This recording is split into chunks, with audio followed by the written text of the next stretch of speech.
விசேட செய்தி ஒன்றோடு உங்களை இணைத்துக் கொள்கின்றோம். இஸ்ரேலினுடைய சில சூழ்ச்சிகள் அல்லது அமெரிக்க ஜனாதிபதி டொனால்ட் ட்ரம்பினுடைய இணை சூழ்ச்சிகள் சில ஓரளவு பலஸ்தீன் மக்களிடையே சில மாற்றங்களுக்குள் ஏற்படுத்த முனைகின்றதா என்ற கேள்வியை எழுப்புகின்ற சில செய்திகள் வந்து சேர்கின்றன.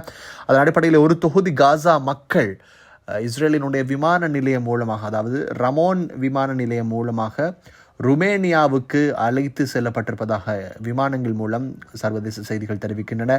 அதன் அடிப்படையிலே 70 காசாவை சேர்ந்த மக்கள், அதாவது ஒன்றில் அவர்கள் வெளிநாட்டு குடியுரிமை பெற்றவர்கள் அல்லது அவர்களோடு தொடர்பினை ஏற்படுத்தி இருந்தவர்கள், அவர்கள் இவ்வாறு அழைத்து செல்லப்பட்டிருப்பதாக சர்வதேச செய்திகள் தெரிவிக்கின்றன.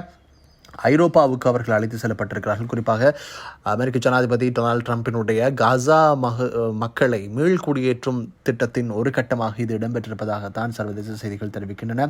அதன் அடிப்படையிலே பார்க்கின்ற போது இஸ்ரேலினுடைய செய்தி ஸ்தாபனமான ஜெருசலம் போஸ்ட் கடந்த 23ஆம் தேதி இது தொடர்பான புதிய தகவல்களை வெளியிட்டிருந்தது. அதன் அடிப்படையில் பார்க்கின்ற போது 70 காசா மக்கள் ரோமேனியாவினுடைய இராணுவ விமானம் மூலம் ஐரோப்பாவுக்கு அழைத்து செல்லப்பட்டிருப்பதாக தகவல்கள் வெளியாக இருக்கின்றன, அது தெரிவிக்கப்பட்டிருக்கின்றன, அது தொடர்பான தகவல்களை அவர்கள் வெளியிட்டிருக்கிறார்கள்.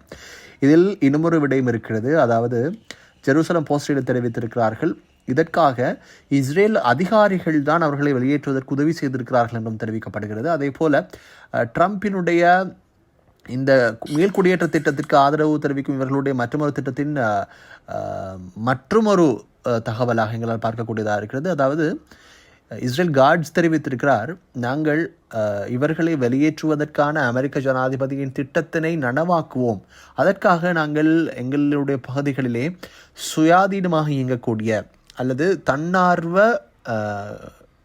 வெளியேற்ற பகுதிகள், அதனை சொல்வதென்றால் குடியகழ்வு பகுதி ஒன்றை நாங்கள் நிர்மாணிப்பதற்கு தீர்மானித்திருக்கிறோம் இந்த வாரத்தினுடைய இறுதி பகுதியில் என்று இஸ்ரேல் அரசாங்கமும் அதனை உறுதிப்படுத்தியிருக்கிறது.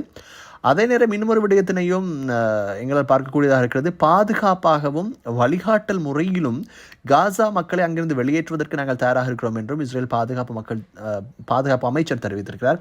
இஸ்ரேலுடைய நிதி அமைச்சர் என்ன குறிப்பிட்டிருக்கிறார் என்றால், கிட்டத்தட்ட 10,000 பேரை ஒரு நாளைக்கு காசாவிலிருந்து வெளியேற்றுவதற்கான நடைமுறைகளை தாங்கள் உருவாக்கி விட்டிருப்பதாக அவர் தெரிவித்திருக்கிறார்.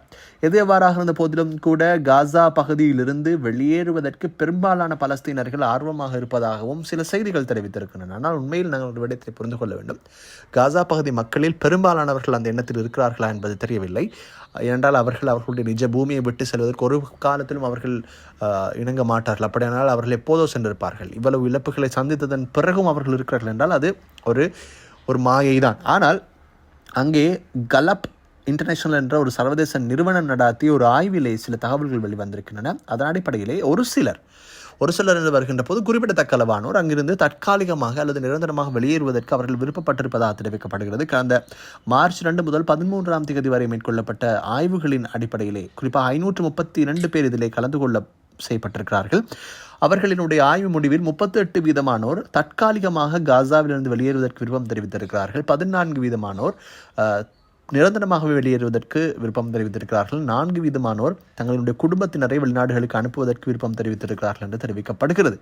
எது எவ்வாறாக இருந்த போதிலும் அமெரிக்க ஜனாதிபதி டொனால்ட் ட்ரம்ப் தொடர்ந்தும் எகிப்து மற்றும் ஜோர்தானிய தலைவர்களை தங்களுடைய நாட்டுக்குள் காசா மக்களை அழைத்துக் கொள்வதற்கு வற்புறுத்தி வருகிறார் என்று சர்வதேச செய்திகள் தெரிவிக்கின்றன. எதேவாறாக இருந்த போதிலும் கூட காசா மக்கள் அவர்களை விட்டு செல்வதற்கு அவர்கள் தீர்மானித்திருக்கிறார்களா என்றால் கண்டிப்பாக இல்லை. என்றால் காசா மக்களுக்கு ஒரு தலைமைத்துவம் இருக்கிறது, காசா மக்களுக்கு ஒரு நிஜ பூமி இருக்கிறது. எதற்காக அவர்கள் அதனை விட்டு செல்ல வேண்டும் என்பதுதான் கேள்வி. இஸ்ரேலை திருப்திப்படுத்துவதற்காக பலஸ்தீன மக்களை வெளியேற்றுவது என்பது மிக முக்கியமாக அதை ஏற்றுக்கொள்ள முடியாத ஒரு விடயம். என்றால் இஸ்ரேல் உருவாக்கப்பட்ட நாடு, பலஸ்தீன் தானாக உருவான நாடு. அது உருவான நாடா உருவாக்கப்பட்ட நாடா என்றால் அமெரிக்கா யார் பக்கம் இருக்கிறது என்பதுதான் கேள்விக்குறியாக இருக்கிறது.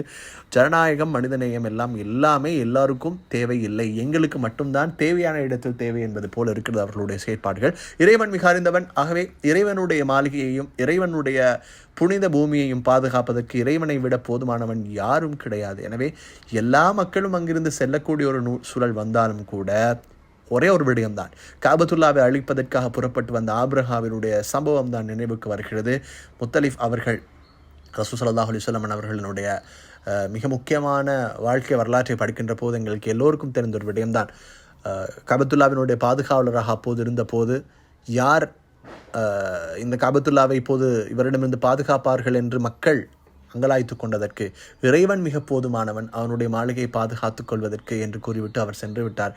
கடைசியிலே சின்னஞ்சிறு சிட்டுக்குருவிகளை கொண்டு சூடான கூழாங்கற்களை எறிந்து அந்த யானைப்படையை மொத்தமாக மண்டியிடச் செய்த இறைவன் தன் மாளிகையை பாதுகாத்து கொண்டான். இன்றளவும் முஸ்லிம்களினுடைய கிப்லாவாக அது இருக்கிறது. ஒரு துளி சிரமமேனும் அல்லது ஒரு துளி என்பதனை விட துளியை விட சிறியது இருக்கிறது இல்லையா? துளி என்று நாங்கள் கூறுவதை அதனை விட சிறிய விடயம் இருக்கிறது. அந்த அளவுக்கு கூட எந்த ஒரு இன்னல்களும் அங்கு இடம்பெறாத அளவு இறைவன் பாதுகாத்து கொண்டான். இதிலிருந்து எங்களுக்கு விளங்குவது என்ன? நமது கரத்தில் இல்லாத பலம் இறைவனிடம் இருக்கிறது. ஆகவே இறைவனிடம் அன்றாடுவோம், இருகரம் இயந்துவோம், இறைஞ்சுவோம். நல்ல காலப்பகுதி அல்லவா நாங்கள் இருப்பது. எனவே அன்பான நேயர்களை தொடர்ந்து இணைந்திருங்கள்.